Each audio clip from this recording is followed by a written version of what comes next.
আজ আমরা বানাচ্ছি কোল্ড মোকা কফি। তার জন্য আমরা একটা বিকারে 4 টেবিল স্পুন কফি নিয়েছি।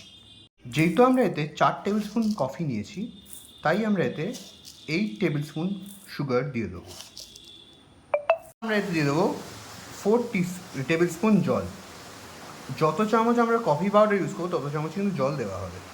এবার আমরা ওই মিক্সচারটাকে গ্যাসে অন করে গ্যাসে বসিয়ে দিলাম, আর তাতে একটা ছোটো এলাচ থেতো করে এতে দিয়ে দিলাম, যাতে এলাচের স্মেলটা চলে আসে।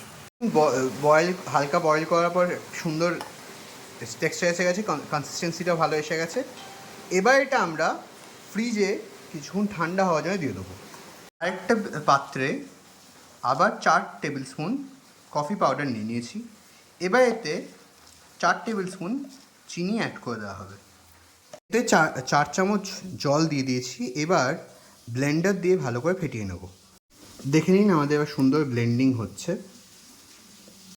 আমাদের সুন্দর করে এখানে ফ্রদিং হয়ে গেছে। আর দেখতে পাচ্ছেন গ্লাসগুলো এই সুন্দর চকো সিরাপ দিয়ে ডিজাইন করা আছে। এবার এতে আমরা আইসক্রিম দিয়ে দেবো। আইসক্রিমের ওপরে আমরা দেবো 2-4 কিউব আইস। তার সাথে আমরা দেবো ওই কফির মিক্সচারটা, যেটা আমরা গরম করে তৈরি করে রেখেছিলাম।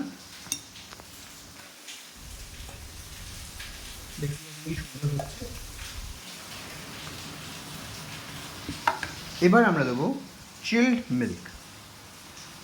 এখানে আপনারা যদি হোল মিল্ক পান তাহলে হোল মিল্ক দিতে পারেন, আমরা নর্মাল মিল্কই দিয়েছি। আর দেবো যে ফ্রথটা তৈরি করে রেখেছিলাম সেই ফ্রথটা।